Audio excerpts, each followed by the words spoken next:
गुरुदेव जय गुरुदेव। जय गुरुदेव नाम किसका, जय गुरुदेव नाम किसका, जय गुरुदेव नाम किसका। बाप आ रहे, पिता आ रहे, सीधा शब्द यानी उच्चारण होता है। और ये वो सब जो जय लगा हुआ है वो तो श्री है, यानी आदर सूचक शब्द। श्री गोपाल जी, तो जय ये लगा है गुरुदेव। अगर उसको भी हटा दीजिए, इसको भी हटा दीजिए तो गुरु है। और आपकी किताबों में सब में लिखा, कैसे आप इसको काट दोगे। मैंने तो आदर सूचक शब्द का उच्चारण किया और कराया है। मैंने कभी नहीं आपसे कहा, कभी किसी ने नहीं सुना है कि मेरा नाम जय गुरुदेव। मैंने तो ये कहा वो प्रभु का नाम है और उसके अनंतों नाम। आप अरबों खरबों नाम रख दो तब भी वो बेनाम है। 1-2 हजार नाम की तो बात ही खत्म कीजिए, खरबों नाम उसके असंख्यों नाम रख दीजिए तब भी बेनाम रहेगा। इसलिए आप क्यों शंका संदेह में पड़ते हैं। आदर सूचक शब्द का उच्चारण हमेशा करना चाहिए। सीधे सीधे किसी को गोपाल कह दो तो भद्दा लगता है, और फिर प्रभु का स्मरण करना है तो और भी उसमें प्रियता मधुरता होनी चाहिए। जय गुरुदेव।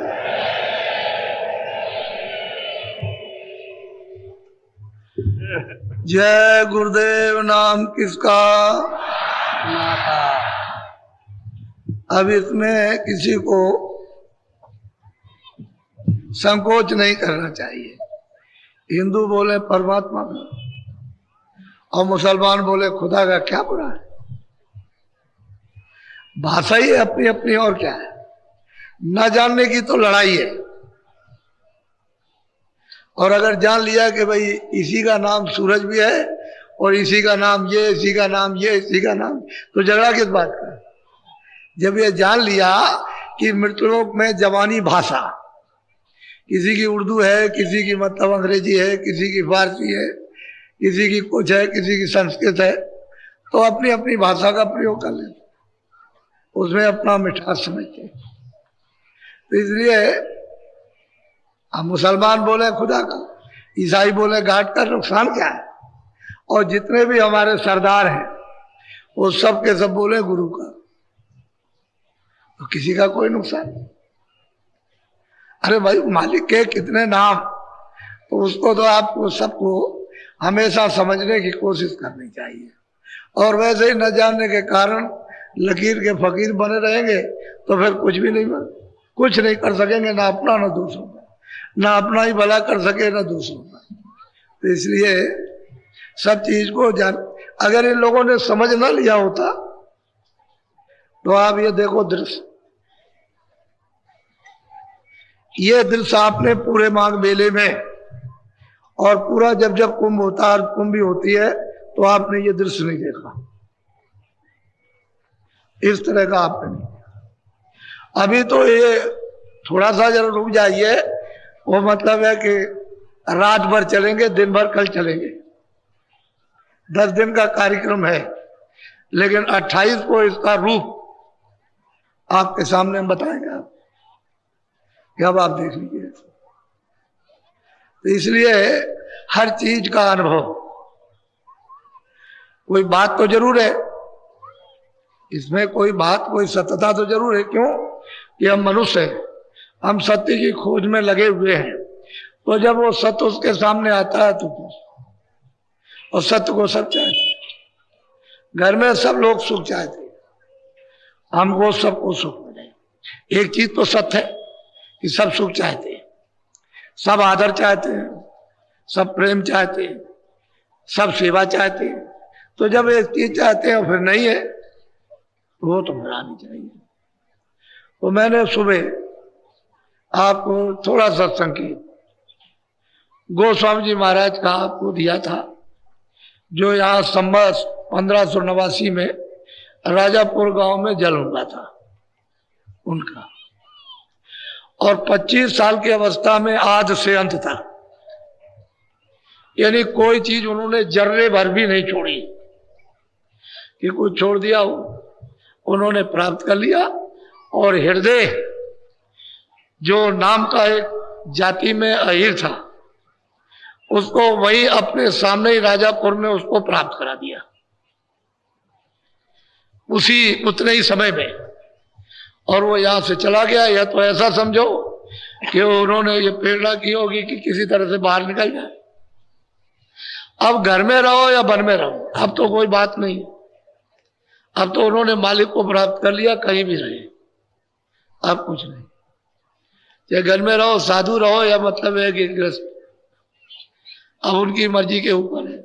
तो मतलब ये है कि वो तो गया उधर और वो चल दिए और वो पहुंचे काशी में। तो कहने का मतलब यह है कि उन्होंने कितने कितने लोगों को प्राप्त कराया, वो तो मैं आपको संकेत दे दूंगा और किस तरह से प्राप्त। लेकिन पहले इनकी तो गाथा सुन लीजिए। आप लोग तो कुछ और समझते हो, क्यों छोड़ो। महात्माओं की वाणी और महात्माओं का राज और उनकी पहुंच, ये कोई नहीं जान सकता, कोई नहीं समझ सकता। तो जरा सा अभी थोड़ी देर में फिर सुनिएगा। ये सब के सब आ रहे हैं, थोड़ा आ जाने दीजिए, अभी टाइम है। आप सब लोग ये गंगा स्नान दिन में उसी मुहूर्त में कीजिएगा। आगे पीछे करोगे तो फिर मैं जानता नहीं। मैंने आपको ये बताया है, और सूर्य अस्त होने लगे तब तक आप कर सकते हैं, यानी डूबने लगे। जैसे ही वो डूबे और सूरज का गोलाकार दिखाई दे, बंद कर दीजिए, नहाइएगा नहीं। ये वो आध्यात्मिक योग, उसमें वही काम कीजिए जिसकी जरूरत।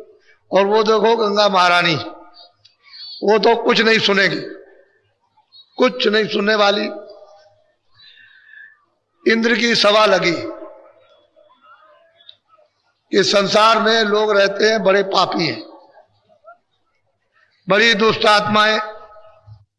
तो बड़ी सभा लगी, सब देवताओं को बुलाया, वहां के देवताओं को, स्वर्ग लोक के, मृत लोक के सब देवताओं को, जल को भी, अग्नि को भी, वायु को भी, आकाश को भी, सबको उन्होंने बुलाया। गंगा को भी, जमुना को भी, जितने तीर्थ थे सब देवता।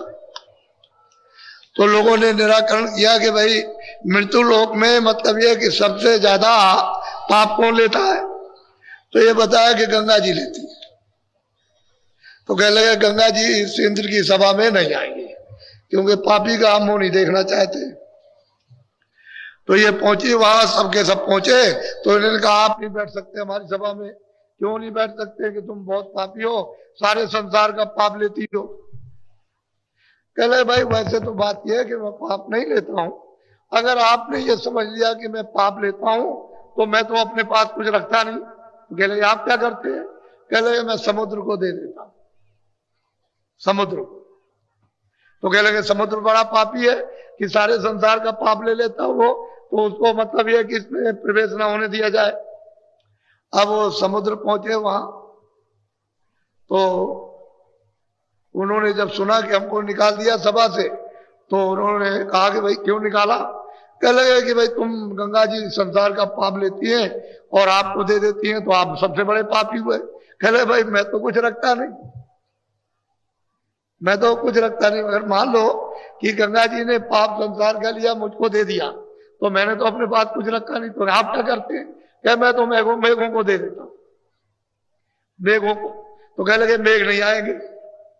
अब वो मेघ के ऊपर में कि यहां वो नहीं आएंगे सभा में, तो मेघ पहुंचे और उन्होंने कहा भाई हमको क्यों निकाल रहे हो, यहां मतलब ये कि गंगा जी संसार का पाप लेती है और समुद्र को देती है और समुद्र आपको दे देता। तो कह लगे भाई ये लेता तो कोई नहीं है, लेकिन अगर तुम ये समझते हो कि गंगा जी लेती है समुद्र को देती है, समुद्र हम मेघों को दे देते हैं, तो हम तो कुछ नहीं रखते। कह लगे आप क्या करते हैं कि मैं तो संसार का पाप संसार में बरसा देता हूं, सब यही बरसा देता हूं, मैं तो मेरे पास तो कोई पाप रहता नहीं। तो कहने का मतलब यह है कि बात तो सत्य है, जो हकीकत है जो सत्य है वो तो हमेशा सत्य रहेगी।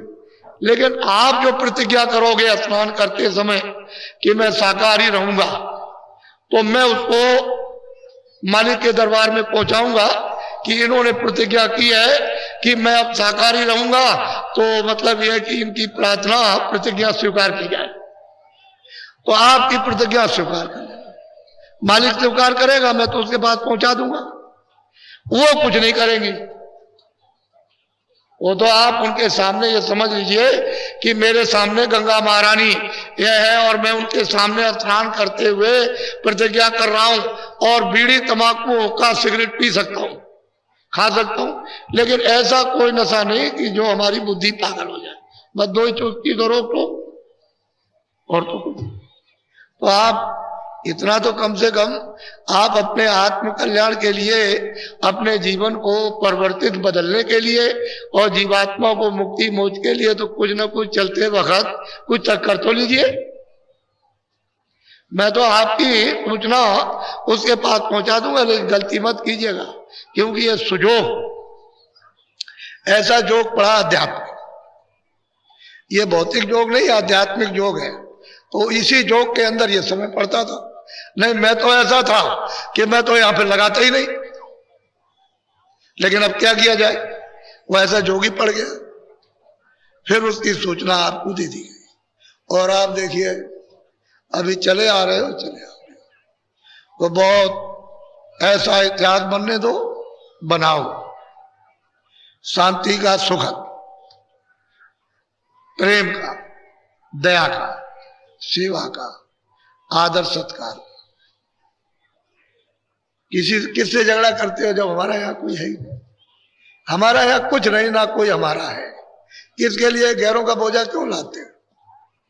ये गैरों का लाद लाद करके जो जमा पहाड़ों की तरह से कर लोगे तो ये तो कर्म का कर्जा है, मैं ब्याज के आपको देना, उसका तो विधान बना हुआ पक्का। जब कृष्ण भगवान जब जाने लगे कि अब तो मेरा काम हो गया है, तो उन्होंने सूचना दी कि भाई मैं तो परम धाम को चला जाऊंगा। तो लोग दौड़ पड़े, कहने लगे चले जाएंगे तो मैं भी कुछ याचना कर लूं।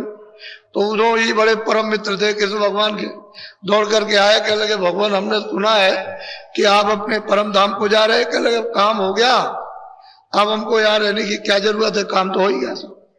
तो कहने लगे भगवान हमको भी ले चलिए। तो उन्होंने कहा देखो उदो, हमारे परम धाम को ऐसे कोई नहीं जा सकता। तो भगवान कैसे जा सकते हैं कि तुम जाओ और इस मनुष्य शरीर में तुम योग करो और योग के बल से अपनी जीवात्मा को जगाओ और तब मेरे परम धाम को जाओ। कह लगे मैं तो बुढ़ा हो गया हूं, अब तो मुझसे योग नहीं हो सकता। तो कह लगे मैं इसमें कुछ नहीं कर सकता। सीधा जवाब दिया उन्होंने, इधर उधर की कोई बात नहीं कही। लेकिन एक बात ये बता देता हूं कि मैं तुमको सुलभ रास्ता बताता हूं, अगर तुम ये खोज सको तो खोज लेना। तुम किसी संत से मिल लेना जो उसको प्राप्त कर चुका, उसको मिल लेना तो तुमको सहज मुक्ति और मोक्ष मिल जाएगी। ये उन्होंने सुलभ रास्ता उनके लिए बताया। अब वो खोज सके ना खोज सके तो उनकी बात है। तो जब वो जाने लगे शरीर छोड़ने के लिए नदी के किनारे पैर पे पैर रख करके और वो अंतर ध्यान होने लगे, उसी समय पर ऐसा पदम में जैसे हिरण की आंख चमकती है। तो एक बहेलिया उधर घूम रहा था, उसने देखा कि हिरण पानी पी रहा, बस वही साथ करके उसने, वो तो निशाना जानता था, साथ के मार दिया। जब उनके पैर में लग गया तो उसको मालूम हो गया कि हमारा तीर लग गया। दौड़ करके आया, देखा कि तो यहाँ ये बैठे। तो कह लगे भगवान मुझसे तो बहुत बड़ी गलती हो गई। तो उन्होंने कहा कि नहीं, तुमसे कोई गलती नहीं हुई है, तुमने अपना बदला ले लिया। मैं रामा अवतार में आया था तो मैंने वहां बाली को वृक्ष की ओट में मारा, तुमने आकर के अपना बदला ले लिया। तो उसने पूछा कि ये बदले क्या सबसे चुकाए जाते हैं? कह लगे सबको देना होगा। इसीलिए तो पांचों पांडवों को आदेश दे दिया गया कि मानो मारने की तुमको हत्या लग गई है, सीधे किसी को मत दिखाना और चले जाओ उत्तराखंड में, वहां बैतरनी नदी है और बहुत उसमें पानी ठंडा, उसी में एक एक करके गिर के गल के मर जाओ। सीधा आदेश दिया। कहते इधर कहीं भी मुंह मत दिखाना, और मैं आदेश दिए देता हूं कि ये परीक्षित है, दिल्ली के बाहर से घूम करके ले जाना, दिल्ली में अंदर होकर के नहीं, बाहर से घूम करके हस्तिनापुर, और इसको मतलब ये रात तिलक कर देना। जिस दिन रात तिलक होगा उसी दिन यानी द्वापर समाप्त हो जाएगा, कलयुग लग जाएगा। मैंने सब लोगों के प्रश्न का उत्तर एक ही बार दे दिया कि द्वापर खत्म होगा, कलयुग लग जाएगा, सीधी बात उन्होंने कही। और बस कह करके बस अंतर्ज्ञान हो गए, सीधा सीधा काम होगा। तो आपको यह जानना चाहिए कि अदले बदले ये कर्मों के सब में ब्याज के देने पड़ेंगे। अब महापुरुष अगर मिल जाए और उनकी कृपा हो दया हो जाए तो इस जीव का छुटकारा हो सकता है, इनसे माफी मिल सकती है, नहीं तो कोई रास्ता माफी का नहीं है।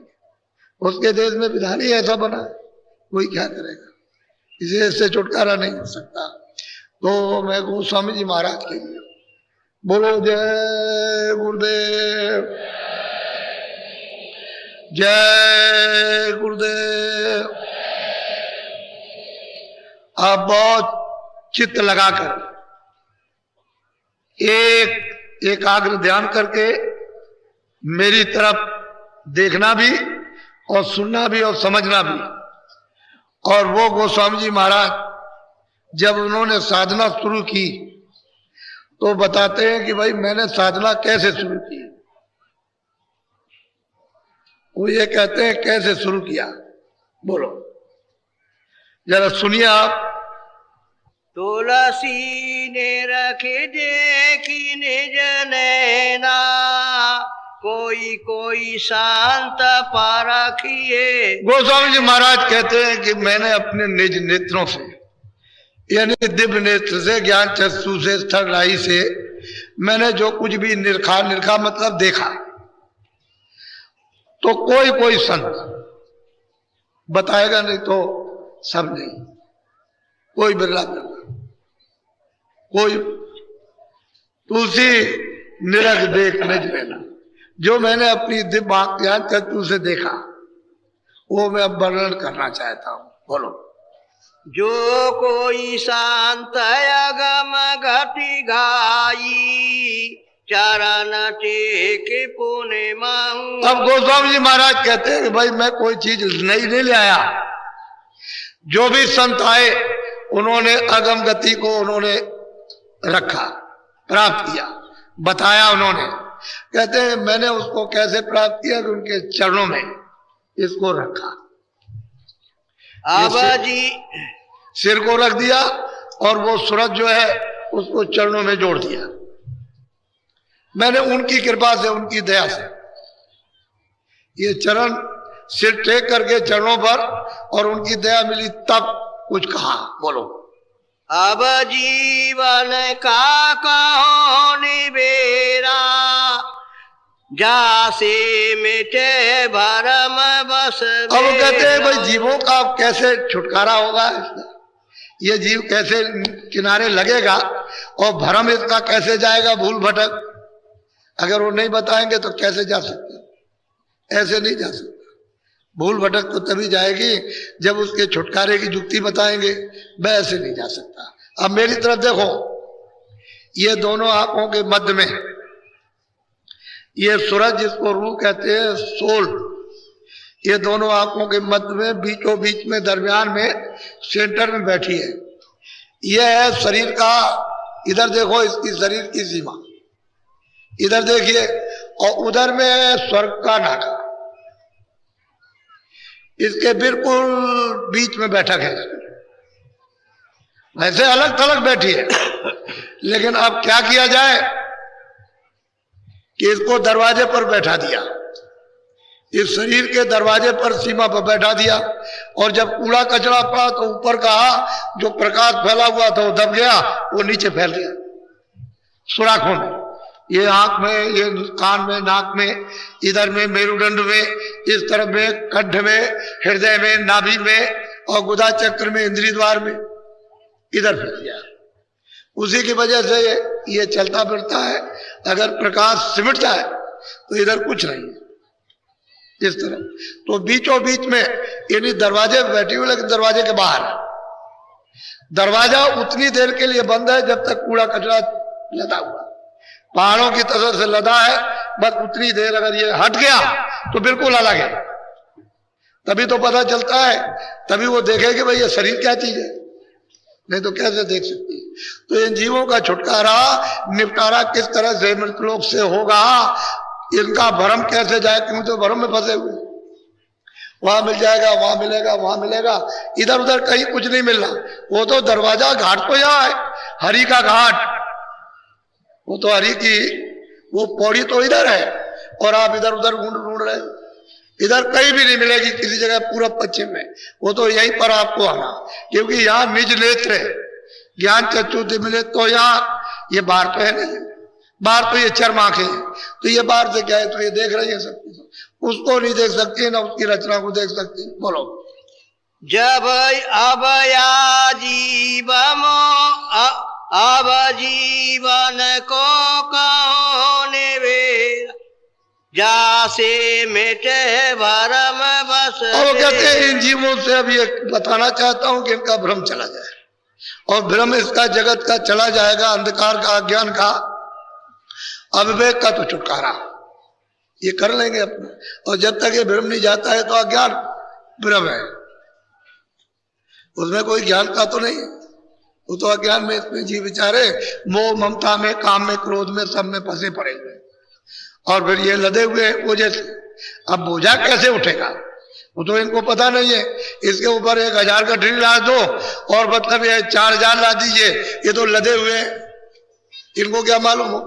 अगर कहीं बोझा उतरने लगे और आपका उतर जाए फिर लदे तो पता चल जाएगा, लेकिन तो कितने झुक झुक से दबे पड़े। बोलो।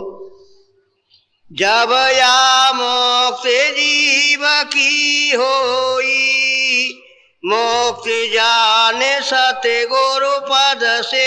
कहते हैं जीव की मुक्ति कब होगी, जब सतगुरु मिल जाएंगे।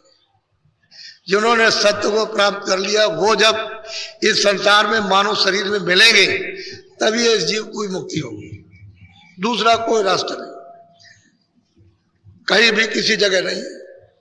तो आप ममता, मोह में, लोभ में, लालच में, इसमें आप फंसे हुए तो आपको इसमें क्या पता चले। लेकिन जीव की मुक्ति तो जब ही होगी जब वो संत सतगुरु मिल जाएंगे जिन्होंने उस मालिक को प्राप्त किया, तब होगी, दूसरा कोई रास्ता नहीं।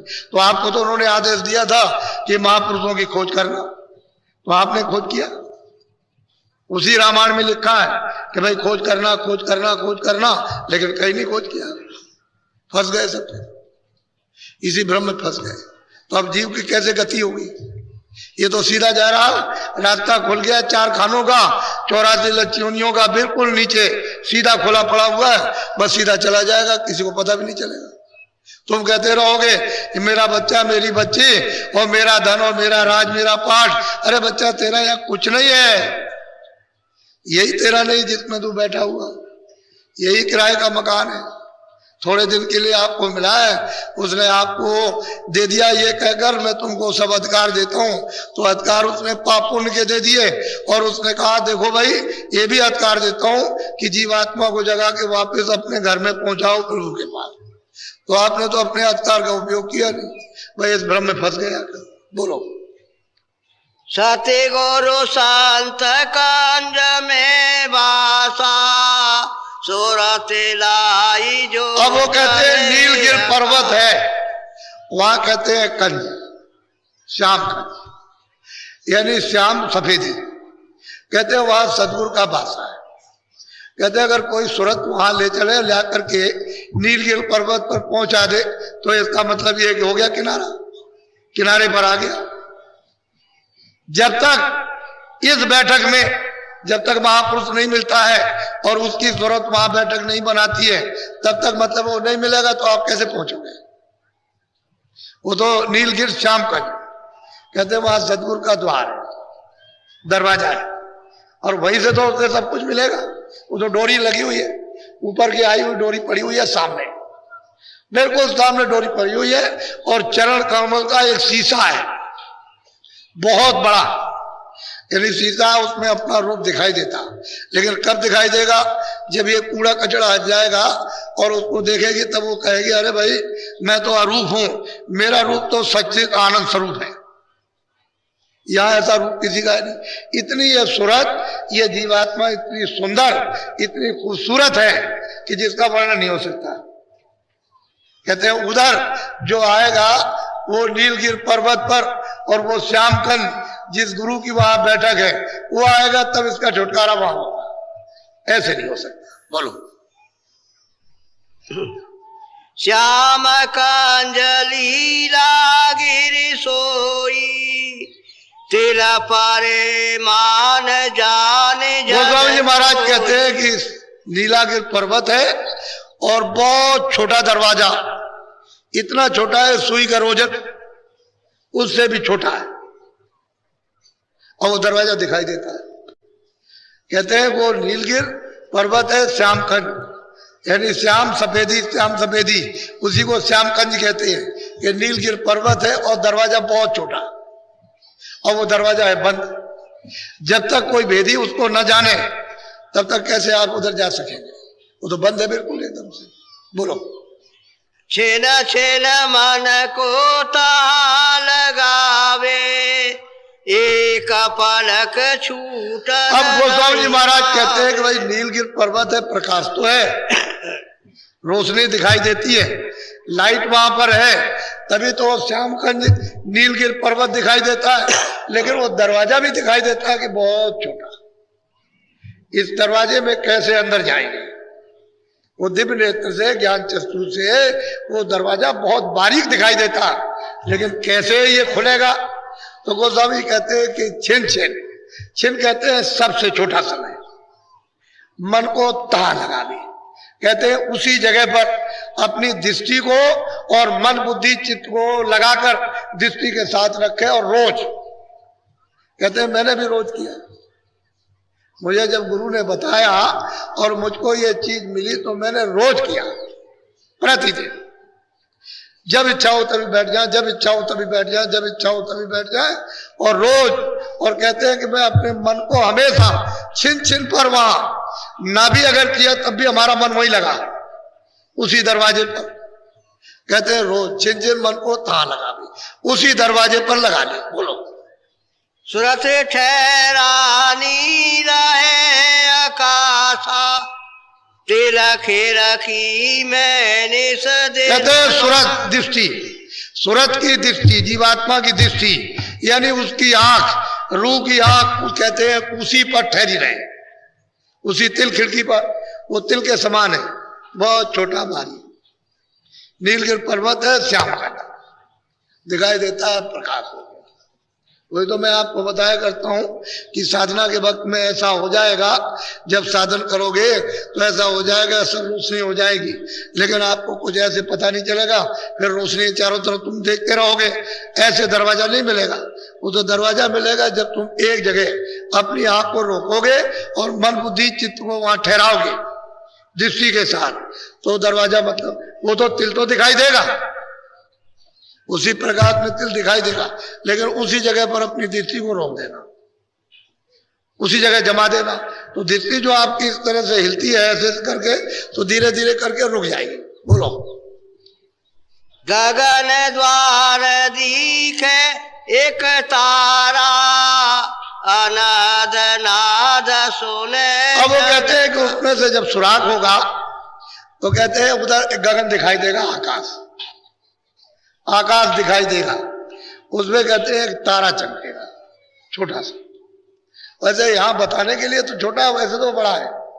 ये चमकेगा, जैसे वो तारा चमकेगा आपको उस गगन में दिखाई देगा एक ही तारा, तो अनहद नाद, यानी उधर से आवाजें आना शुरू हो जाएंगे और आपको सुनाई देगी।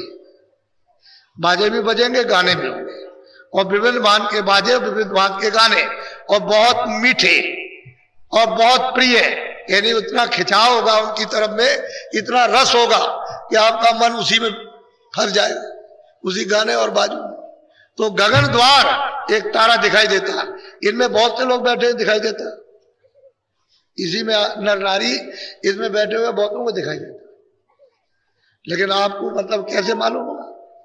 ये ऐसे ही चले जाए भगे में, इनको तो बियाबान जंगल में ले जाओ, वहां भाग जाएंगे, ये ऐसे नहीं भगे। तो वो बता रहे हैं कि भाई मैंने, जो गुरु ने मुझको बताया था कि तुम इस तरह से करना, देवबाणी, आकाशवाणी, कलमा आए थे, उनकी आवाजें सुनाई देने लगी। लेकिन अभी स्पष्ट नहीं आपको सुनाई देगा, अभी तो सुनाई दे रहा है कि कुछ गाने कुछ बाजे हो रहे हैं, लेकिन साफ सुनाई नहीं देगा। क्यों? कि कान आपका बंद है, आंख भी आपकी बंद है। जब दोनों बंद है तो इतनी साफ चीज दिखाई नहीं देगी। तभी तो गगन द्वार एक दिखे तारा, छोटा सा एक तारा दिखाई देता, वो छोटा नहीं है, उसके चारों तरफ मतलब ये ढका हुआ, वो ढका हुआ है। वो जब खुलेगा तब वो वर्णन करेंगे कुछ और। बोलो। अनहद सुने गुने नहीं भाई, चोराते ठीक ठहरे जब। अब उसमें ये करना चाहिए कि जब अनहद वाणी जब सुनाई झनकारे आने लगे, सुनाई देने लगे, तो उसको गुनना यानी पहचानना, परखना कि इसमें किस किस तरह की आवाजें आ रही है, ये आपको छांटना है। जब आवाजें आने लगे तो उसमें से तो गुरु जो आवाज बताते हैं, पहले तो सब सुन लीजिए आप, उधर से आवाजें आने लगी और मतलब ये है कि बाणियां आने लगी। अब उसमें से जो बताएंगे वो नामदान के वक्त में, फिर उसको उसमें से छांट लीजिए कि अब हमको खोजना है कि वो आवाज किस तरफ है जो हमको नामदान के वक्त में बताई। तो जब आप छांटने लगेंगे तो वो आवाज आपको सुनाई देने लगेगी। बाकी जितने भी बहुत प्रकार की आवाजें आएंगी बंद हो जाएंगी, वही आवाज आपके सामने आए। बोलो। चूवे अमृत पिए घाई, पीवत पीवत मन। अब गोस्वामी महाराज कहते हैं वो अमृत चूता है, उसमें से अमृत चूरा और मन खूब अच्छी तरह से पीता उसको। लेकिन ये जल नहीं है, ये पृथ्वी पर जो आपके कुएं का या नदी का या तालाब का ये जल होती है, जल नहीं है। उससे तो मीठा कोई चीज ही नहीं। अब ऐसे जल नहीं है लेकिन अमृत है। कहते हैं पीते पीते खूब मन छक गया। अब उस सूरत को कितनी ताकत उसके पीने से मिली कि मन इधर नहीं जाएगा, दौड़ेगा नहीं, वैसे बादशाहों की तरफ नहीं जाएगा, सूरत का साथ देगा, इसका साथ दे देगा। क्योंकि वो पीते पीते पीते पीते जब छक जाएगा तो उससे मीठी चीज कोई है ही नहीं। और उसी को ढूंढ रहा था कि जगत में कहीं ना कहीं छुपा हुआ हो तो हमको मिल जाए, देखने में, सुनने में, खाने में, भोगने में, बच्चों में, राज में, पाठ में, धन में, दौलत में, ठहरने में, इसमें कहीं हो तो कहीं से मिल जाए। तो इसमें तो कहीं आनंद है नहीं, और उसको मिलने लगा वो मिठास, तो पीते पीते छकने लगा। अब तो इच्छा उसकी खत्म हो जाएगी। बोलो। सूरत साथ सांद ठहराई, तब मन स्थिरता। कहते हैं कि सूरत को कब स्थिरता मिलती है? जब मन बुद्धि चित्त साथ दे। अगर मन बुद्धि साथ चित्त साथ नहीं देगा तो इधर कारोबार में, इधर में खेती दुकान में, लड़ाई में, झगड़े में इसमें भागते रहेंगे। तो इन्होंने तो पर्दा इकट्ठा किया, इनकी तो गंदगी इकट्ठी की हुई है जो जीवात्मा में लदी है। अगर एक बार ये साथ दे जाए और इनको वो पीने को मिल जाए हमें, तो वे सूरत एक दिन स्थिर हो जाएगी, दृष्टि उसकी एक जगह रुक जाएगी, फिर हिलेगी डुलेगी नहीं, इस तरह से नहीं करेगी, वो स्थिर हो गई दृष्टि। तो गोस्वामी जी महाराज कहते हैं कि मन ने जब अमृत को पिया खूब छक करके तो दृष्टि एक हो गई। अब दिव्य दृष्टि हो, ज्ञान दृष्टि, तीसरा नेत्र खुल गया। बोलो। सूरत ठहरे द्वार जिन पकड़ा, मन अपंग हो ईमान। कहते हैं कि जिस किसी ने भी यानी सूरत से ये द्वार पकड़ लिया, अमृत पी करके मन अपंग हो गया, भागदौड़ इसकी बंद हो गई। बगैर शब्द के ये कब्जे में आ ही नहीं सकता। चाहे लाख उपाय करो, रात और दिन करो, रात दिन पाठ करो, रात दिन जाप करो, लेकिन बिना शब्द के, बिना नाम के, बिना झनकारों के, ये बगैर अनैधनाथ के मन कभी बस में आ ही नहीं सकता। उसके बस में उपाय ये है ही नहीं। तो इनके इधर उधर थोड़ी देर तो समझ लिया कि रुक जाएगा, लेकिन फिर भाग खड़ा हुआ, ऐसे नहीं रुकता। फिर तो ये अपंग हो गया और अब सूरत का साथ देगा। तो सूरत अलग है, ये अलग है, इसका भंडार अलग है, सूरत का भंडार अलग है, चित्त का भंडार अलग है, बुद्धि का भंडार अलग है, प्राणों का भंडार अलग है, इंद्रियों का भंडार, सबका भंडार अलग अलग है। अब जब उधर जाएगा तो अपने अपने भंडार में सबको ले करेगा और सूरत इन सबको छोड़ती जाएगी, तब ये छुटकारा पाएगी। ऐसे कैसे पा सकती छुटकारा? ये तो उधरी से इसके साथ में ये दूध भूत लगा दिए गए।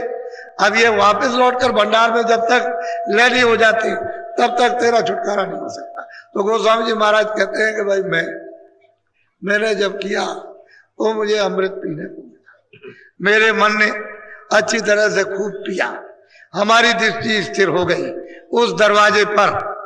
अब कहते हैं अब क्या हो रहा, बोलो। चमक बीज गगन के माई, जब उजास पास रहे। कहते हैं कि जैसे जैसे दृष्टि को उस दरवाजे पर मन को साथ लेकर के रुकी तो उधर कहते चमक रही है। घन कहते हैं आकाश, कहते हैं बिजली चमक रही है। ये पावर हाउस की बिजली कुछ नहीं, ये रोशनी कुछ नहीं, ये प्रकाश कुछ भी नहीं, ऐसी बिजली चमकती है। तो उसको चमक को देख देख करके यानी दृष्टि हिलती है और बर्दाश्त उस चमक को, उस रोशनी को नहीं कर पाती। तो धीरे धीरे धीरे धीरे धीरे धीरे वो उस चमक को देखते देखते बर्दाश्त करती है, रुकती है, सहन करती है। तो कहते हैं जैसे जैसे वो सहन करती है वैसे ही प्रकाश नीचे उतर रहा, नीचे की तरफ, यानी नजदीक आ रहा। बोलो।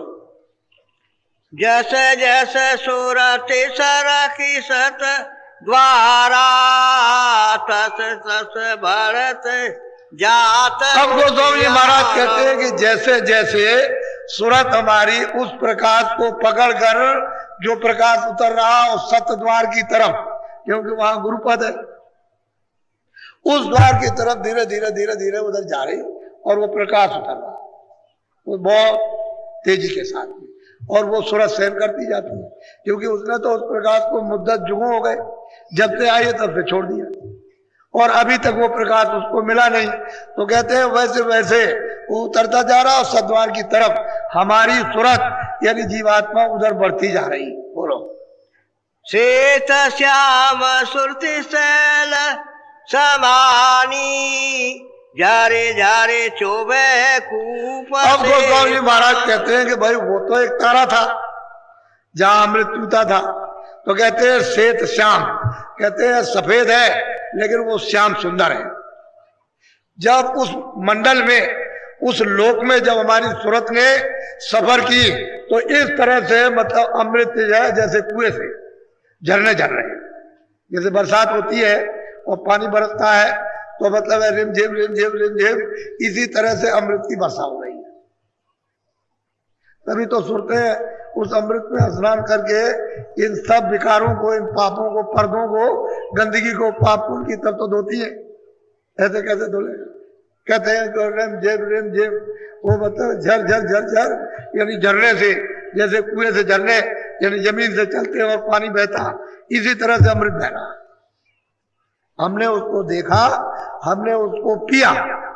वो स्वामी जी महाराज कहते हैं लेकिन किस आंख से? निज नेत्र से, ज्ञान दृष्टि से, शिव नेत्र से, तीसरी आंख से। ये आंखें चर में, ये उधर नहीं जा सकती, देव भाग जाएगी। बोलो।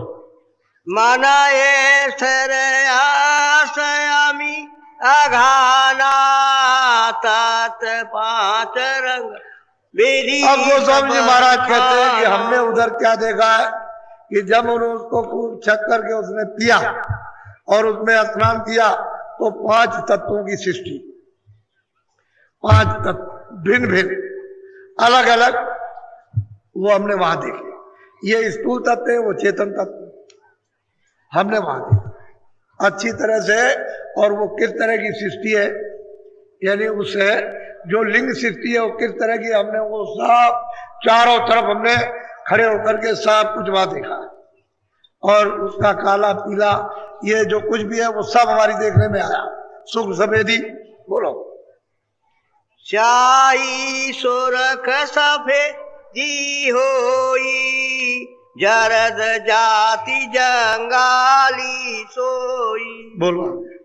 तेली ताल तरंग बखानी, मोहन मुरली बजे। ऐसा ताल यानी मृदंग, गरज, घम घम गरज, जैसे बादल आते हैं जोर के कड़ कड़ कड़कते हैं, ऐसे उसकी आवाज हो रही है। और कहते हैं ऐसी ताल, यह तो ऐसी ताल है। ये तो महात्माओं ने जो आपको बताया है ये तो उनका बताया हुआ उसकी नकल है, लेकिन सही बात तो उधर। और कहते हैं मनमोहन मुरली बज रही है, अखंड बज रही, कभी बंद नहीं होती। और मैंने यहाँ दोनों आंखों के मध्य में बैठ करके इस जीवात्मा से उसको देखा और कानों से सुना, दिव्य कान से, दिमाग से। इस तरह से वहां मुरली बज रही है मनमोहन। बोलो। फिर की तिल भर सूरत समाई, मन तत देखी रहे टक। अब वो कहते हैं वो तिल के समान जो खिड़की थी उसके पार गए। जब उन सब तत्वों को देखते हैं तो एक टक होकर के देख रहे हैं कि कितनी सुंदरता है, कितनी खूबसूरत है और कितनी बड़ी बड़ी रचना है, किस किस बात की है, कैसे फूल है, किस चीज के फूल है। यहाँ ये फूल नहीं है, ये पेड़ इस तरह के नहीं है। और किस तरह का वहां खेल तमाशा होता रहता है, क्षण क्षण कैसे कैसे दृश्य बदलते रहते हैं। तो उधर में मतलब देव सृष्टि में ये खेल अगम होते रहते हैं। कहते हैं ये सब उस तत्वों में हमने सब कुछ देखा अपनी आंख से। बोलो। जब उजास घट भीतर आवा, तात तेज और ज्योति दिखावा। कहते हैं कि जैसे ही उजास जब अंदर में आया उस तिल को खिड़की के पार, तो कहते हैं एकदम उजाला ही उजाला। सामने कहते हैं जो दिखाई दे रही है वो निरंजन भगवान है, ईश्वर, वो खुदा है, गान है। गोस्वामी जी महाराज कहते हैं सामने हमने उनको अब देखा। ये तीन लोक के मालिक हैं, यहाँ के भी, मृत्यु लोक के भी है, और उसके बाद में मतलब स्वर्ग वैकुंठ के और ब्रह्मांड के, ये तीनों लोकों के मालिक है। और मैंने उनको देखा सामने। बोलो कैसे देखा, जरा सुनिए आप। बोलो। जैसे मंदिर दीप की बारा, तैसे ऐसे ही ज्योति होत। अब वो एक प्रमाण देते हैं कि जैसे मंदिर है, आप उसमें दरवाजा लगा हुआ और दिया जला देते हो। कहते हैं ठीक विशाल मंदिर, उसमें ये बैठे हुए जिस तरह से एक इशारा कर रहे हैं, वो तो है तो आप और कुछ, लेकिन वो इशारा करते हैं। कहते हैं ज्योत हो तो जा रहा। इस प्रकार का तीनों लोकों में मतलब एक उसका प्रकाश हो रहा, और उसके मुख से घंटा और शंख यानी अखंड बज रहा, कभी खंडित नहीं होता। और उसकी आवाज तुम्हारे कानों तक यहाँ तक आ रही है, लेकिन तुम्हारे कान बंद है इसलिए आपको सुनाई नहीं देता। और ये कान अगर खुल जाए जीवात्मा के तो साफ सुनाई देने लगे। जहां घंटा शंख बजता है वहां आरती अखंड और कीर्तन सदैव होता रहता है, और सदा वहां होता रहता है। कहते हैं कि हमने उस मंदिर में, जैसे कि मतलब है कि वो दरवाजा है, सीखा लगा हुआ और ज्योत चल रही, हमने उसको देखा और अखंड आरती हो रही है वहां, बड़ा विशाल। ये संसार जो है कुछ नहीं है, इससे बहुत बड़ा तो उनका वो मंदिर ही है जिसके नीचे बैठे हुए हैं। इन्हीं को कहते हैं श्याम सुंदर, बहुत सुंदर। बोलो। ज्योति उजास फाटी पुण्य गयऊ, अंदर चंद तेज। अब गोस्वामी महाराज कहते हैं कि जब वो ज्योति जब दिखाई दी और उसका उजाला चारों तरफ, मतलब यह है कि दिखाई दिया, तो जो रास्ता दे दिया, उसी में तो रास्ता आने का, उसी से जाने का रास्ता, दूसरा कोई रास्ता नहीं है। उधरी से आए थे, उधरी से तो रास्ता उन्होंने दे दिया। तभी तो कहते हैं कि मोह विलोक राम मुस्काई, यही राम है, 3 लोग के, इन्हीं के भेजे हुए राम थे। वो नीचे मंडल से सूरत आई हुई थी, इन्होंने भेजा था काम के लिए, अपना काम किया बस। इसी तो जो उनकी भेजी हुई उनका अवतार कहलाती है। कहते हैं जो फट गई, यानी रास्ता दे दिया।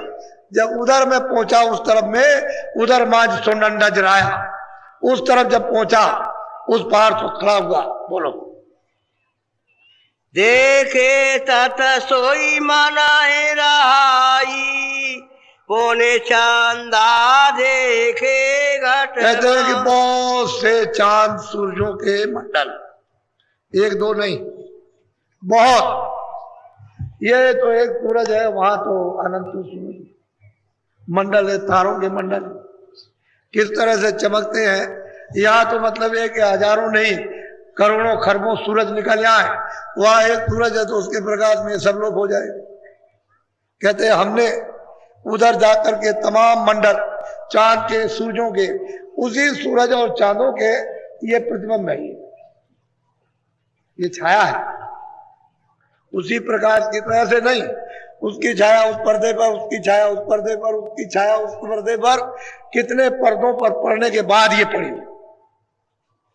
इसी तरह से तारागण मंडल, उनकी छाया उस पर्दे पर, उनकी छाया उस पर्दे पर, उनकी छाया, और फिर ये आपके असली तारागण नहीं, असली सूरज नहीं है, ना असली चांद है, ये प्रतिबिंब है। जैसे आप इस तरह से एक शीशा ले लीजिए और सूरज के सामने जरा टेढ़ा कर दीजिए, तो कमरे के अंदर उसका प्रकाश चला जाएगा, कमरे में उजाला हो जाएगा। लेकिन सच्चा सूरज नहीं है कमरे के अंदर, वो तो प्रतिबिंब है। ऐसे ये प्रतिबिंब है। हमने अपनी आंख से, यानी सूरज और चांद और तारों के अनेकों मंडल देखे। कब देखे? जब वो जोत ने रास्ता दे दिया, वो जो मंदिर में जल रही थी, उसके जब पार गए, तब ये देखा कि ये क्या है। तब ये सबको तो दिखाई देना शुरू हुआ। बोलो। देखे तत सोई मनाई रहाई, पोने चांदा देखे घट। सही बात तो ये मन का भंडार मिल गया। अभी अपने भंडार में ले हो जाएगा तो एकदम खड़ा। ये तो 3 लोग का मालिक है। जब ये वहां पहुंच जाएगा, वहां पर जो मंदिर है, और उसका जब वो दर्शन जोत का करेगा, तो ये अपने भंडार में तो 3 लोगों का मालिक है। लेकिन वहां से एक जरा सा जर्रा इसके साथ में लगा दिया, तो ये बेचारा यहाँ मुसीबत भोग रहा। वो इसके साथ तुरंत भी परेशान है। पहले तो दोस्ती थी, अब दुश्मनी हो गई, ये भोगों में लिप्त हो गया। इंद्रियां तो इधर लग गई, इंद्रियों के दरवाजों पर उठ के रस ले रहा, रस मिलता नहीं। अब जब तक गुरु न मिले तब तक इसको मोड़ेगा, भोग वासना से कौन हटाएगा। वो तो सब करामात और सब काम तो गुरु का है। वो जब तक नहीं मिलता तब तक बच्चों को छोड़ने होने वाला नहीं है। वो कहते हैं कि हमको जो कुछ भी मिला हो तो संतों के चरणों से, और हमको कहीं कुछ मिलने वाला नहीं। वो तो खुद ही चिल्लाते हैं। बोलो। चंद्र उजास तेज भया भाई, पूरा चंद्र चांदनी। कहते हैं धीरे धीरे धीरे धीरे धीरे धीरे धीरे धीरे प्रकाश बढ़ता गया और चारों तरफ छा गया। जैसे कितने आकाश चांदनी जैसे छा जाते हैं, और वहां कितने बड़े बड़े आकाश। ये आपका क्या चीज है? कुछ नहीं। उस आकाश के सामने तो कुछ है ही नहीं है। इसको मच्छर कहे कि एक राई कह दे, कि मतलब कुछ थोड़ा सा एकड़ कह दे, कुछ नहीं है ये। ऊपर में जो बड़े बड़े जो देश हैं, वो उसके सामने कुछ नहीं। कहते हैं इस तरह से चांदनी, एक उन्होंने चांदनी कहते हैं चौक, बहुत बड़ा चौक। इस संसार से कितने करोड़ों हिस्सा ज्यादा, ये कुछ नहीं। कहते हैं मैंने जाकर के उसको देखा। बोलो।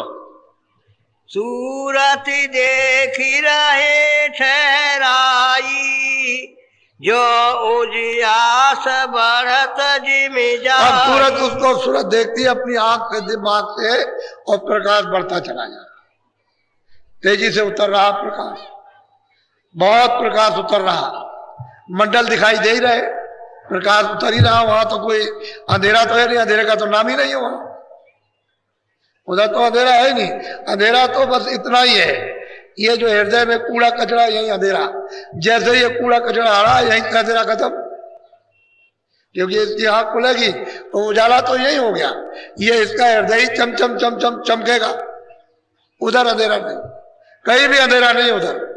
वो कहते हैं जैसे जैसे सूरत उसको देखती है वैसे ही प्रकाश बढ़ता चला जा रहा। बोलो। देखी शैल ब्रह्मांड समाई, तारा अनेक आकाश अब दिखाई। गोस्वामी जी महाराज कहते हैं कि जब उधर गई तो उधर जा करके जब ब्रह्मांड में प्रवेश हुई तो अनेकों आकाश, अनेकों तारा मंडल, सूरज मंडल, चांद मंडल, कहते हैं मैंने अपनी आंख से देखा।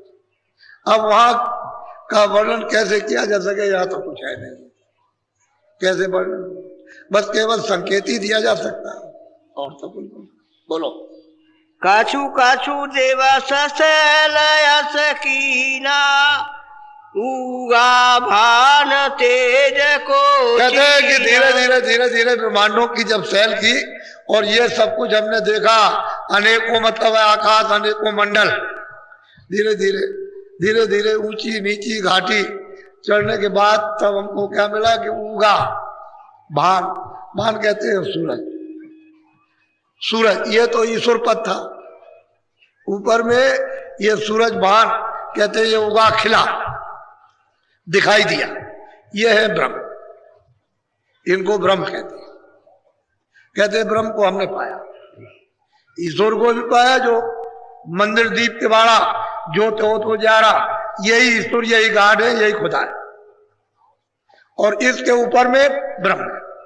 कहते हमने उनको देखा अपनी आंख से। बोलो। तारा चंद्र तेज मिटी गयऊ, जिमि ध्यान भान घट। कहते हैं कि ये भी मिट गया, ये तो जितने तारागण, जितने आकाश, उनका तेज प्रकाश, रोशनी, लाइट सब मिट गई, वो तो मामूली थी। ऊपर में कहते हैं ऐसा दिखाई दिया कि मध्याह्न, दोपहर का तेज सूरज। बोलो। जो दोपहर गगन रवि छाई, तैसे उजास भया घट। बस गोस्वामी महाराज कहते हैं कि इस दरवाजे पर यही से दिखाई दिया, जैसे दोपहर में सूरज ऊपर आ जाता है प्रमाण, तो मतलब है कि एकदम चारों तरफ रोशनी रोशनी, प्रकाश ही प्रकाश हो जाता है। तो कितना प्रकाश, प्रकाश ही प्रकाश। बोलो। ताके मधि में निरखी निहारा, घट में देखा गम पसारा। अब गोस्वामी महाराज कहते वो तो बड़े बड़े मंडल, बड़े बड़े लोग हैं, यहाँ तो बूंद है, वहां तो मतलब यह है कि कितने कितने बड़े। अब उसका इसका क्या प्रमाण दिया, कहते हैं कि हमने बराबर सैल सफर की उन लोगों की, बराबर मतलब ये, तो कहते हैं कि फिर हमने देखा अगम तमाशा। बोलो। सात दीप पिरथी नौखंडा, गगन आकाश सकल ब्रह्म। कहते हैं सात दीप नौखंड, ये सब हमने देखे उस ब्रह्मांड में, और एक दो ब्रह्मांड नहीं है, अनगिनती ब्रह्मांड। अरे भाई उस मालिक ने जब रचना की थी तब तो सुरतें नहीं भेजी थी, तब तो जीवात्माओं को भेजा नहीं था, तो उसने इतने बड़े बड़े मंडल पहले ही से बना रखे, क्योंकि इसकी मौज मर्जी थी उसकी विस्तार करने की, उसकी इच्छा थी, तो उसने विस्तार पहले कर दिया। तो पहले तो मंडलों में कोई नहीं था, तब खाली मंडल थे, आवाज ही आवाज सब में गूंज रही थी, प्रकाश ही प्रकाश सब में हो रहा था, पाप पुण्य का कोई नाम निशान नहीं था, अच्छे बुरे का, तो वहां से यहां तक सब प्रकाश ही प्रकाश। कहते पहले तो कुछ नहीं था, वो कहते मैंने ये देखा। बोलो। समुद्र सात प्राग पद बेनी, गंगा जमुना सरस्वती। कहते गोस्वामी महाराज वहां पर मैंने उन समुद्रों को और उस प्रयाग को, उस त्रिवेणी संगम को जो उनके चरणों कमरों में बह रही है, वो तो अगम नदियां है। वहां तो बालू बरसात तो होती नहीं, मिट्टी कूड़ा कचरा होता नहीं, कोई मलबूर तो वहां पर है, यहाँ मिल्तान को भी वहां पर कोई चीज वहां पर ये नहीं। कहते इतनी बड़ी बड़ी नदियां, ऐसे तुम्हारे स्वर्ग और बैकुंठ और ब्रह्मांड उसके अंदर में खरबों खरबों जाकर के सब के सब चले जाए तो एक रेशे में समा जाए, इतनी बड़ी बड़ी नदियां हैं। कहते गोस्वामी महाराज हमने देखा सब इस घाट पर बैठ कर। इधर देखो, ये दोनों आंखों का जो बीच का हिस्सा, ये घाट है सूरत का, ये जीवात्मा का रूह कहा। कहते यहां से बैठ करके हमने देखा, यहां से आज ये देखा। बोलो। और नदी 18 गंगा, ये सब ने रखी पराब्रह्म। कहते और 18 कहते हैं नदियां, ये सब ब्रह्मांड में सब देखने को मिला। राग भी, त्रिवेणी भी, ये भी मतलब ये सब उनके उस कमलों में, उस चरण कमलों में सब देखने को सब कुछ मिला, कोई चीज बाकी नहीं। बोलो। चारों खाने जीवन जहोई, अंडज पिंडज उख। और गोस्वामी जी महाराज कहते हैं कि भाई ब्रह्मांड में तो ये सब चीजें वहां से दिखाई देती है कि अंडज क्या है, पिंडज क्या है, उखमत क्या है, स्थावर क्या है, चार खाने क्या है, 84 लच्चियों क्या है, नरक क्या है, मतलब ये सब कुछ वहां से दिखाई देता। सो मैंने ब्रह्मांड में सब कुछ देखा, कोई चीज बाकी नहीं छोड़ी है, जरा सी भी सब उन्होंने देख डाला, सबका अनुभव किया 25 साल के अंदर ही। ये सब अनुभव उनका 25 साल के अंदर ही है। जमानी का जो शुरू होने जा रहा वो पहले ही प्राप्त कर लिया, ये ज्यादा दिन की बात भी नहीं। बोलो। भेने भेने जीवन कर विस्ताना, चारे खाने 84। कहते हैं अलग अलग जीवों का फिर इसमें विस्तार, ये पशु है, पक्षी है, कीड़े है या स्थावर है, इनका अलग अलग, फिर 84 लक्ष्मी योनिया का, और फिर नरकों का अलग अलग, उनका सबका स्वभाव अलग अलग विस्तार, उनके अलग अलग कर्म। ये कहते हैं हमने सब वहां देखा। बोलो। और पहाड़ नारे बहु तेरा, जो ब्रह्मांड में जीव बसे। कहते हैं यहां भी देख लिया, और जो जीव ब्रह्मांड में जो बसे हुए, जो वहां खचाखच ये सुरते हैं जीवात्मा, उनको भी देखा, इधर भी देखा उधर भी देखा।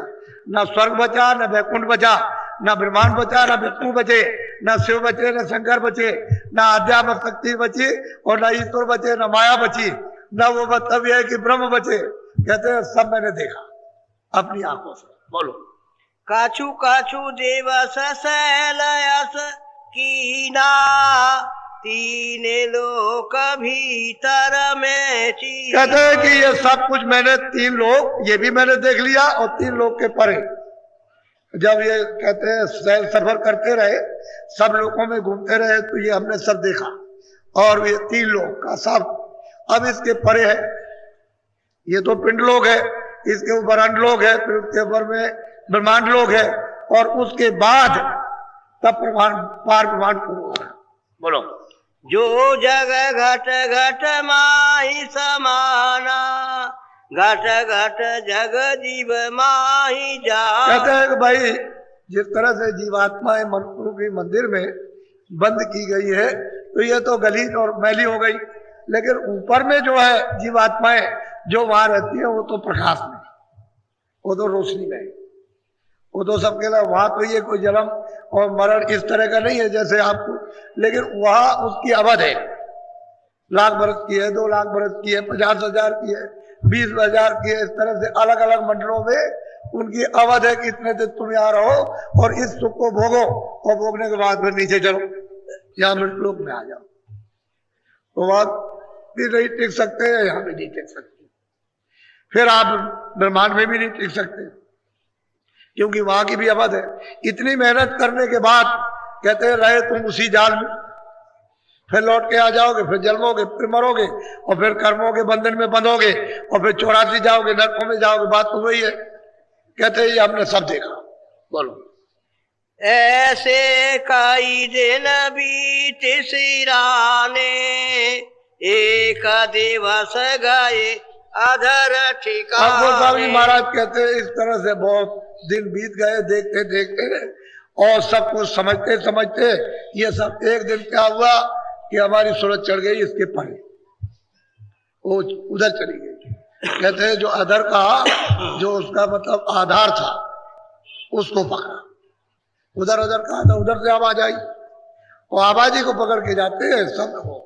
नाम को ही पकड़ के चढ़ना, दूसरा और कोई रास्ता नहीं, उसी को पकड़ के चढ़ गए। बोलो। पर्दा दूसर फोड़ी उड़ानी, सूरते सुहागे ने भैया। कहते हैं कि पर्दा ये दोनों उसने तोड़ दिए, मृतलोक का भी तो खत्म हो गया, फिर उसने मतलब यह है कि अंडलोक का भी और ब्रह्मांड का भी पर्दा तोड़ दिया। अब ये पार ब्रह्मांड की तरफ गई। बोलो जय गुरुदेव।